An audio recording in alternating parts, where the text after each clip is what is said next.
Вкупната површина на клиничкиот центар кој ќе се гради во населбата Бардовци е 84 хектари, односно неколку пати е поголема од постоечката локација која има 24 хектари.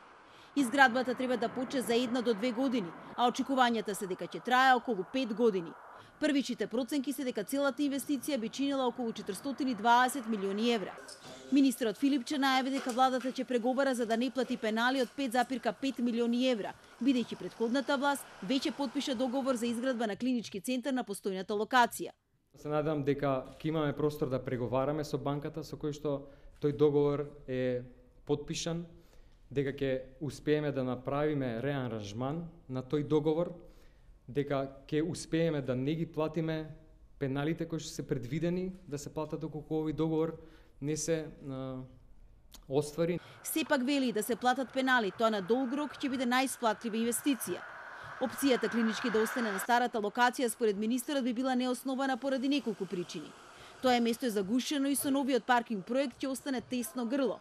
Ако се гради според проектот на постојната локација, кога ќе се завршат двете предвидени нови згради, ќе треба брзо да се реновираат барем 7 од старите, кои се во катастрофална состојба.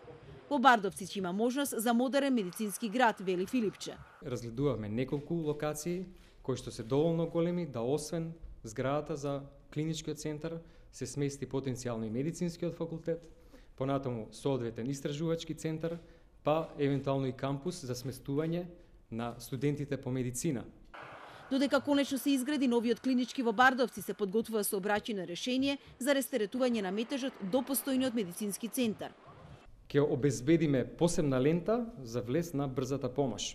Истовремено, на плацот кој беше предвиден за градба, за кратко време се надевам дека ќе успееме да направиме и монтажна катна гаража, со што колку толку ќе го олеснеме протокот на возила во рамките на сегашниот клинички центар. Како ќе се финансира проектот, дали и колку од кредити, а колку во учество ќе има државата, се уште не е прецизирано. Не се исклучува можноста во игра да остане банката на Советот на Европа, од која минатата влада го зема кредитот. Ќе се преговара со фирмите со кои веќе е потпишан договор за градба на старата локација, бидејќи и тие ќе може да учествуваат на новите тендери.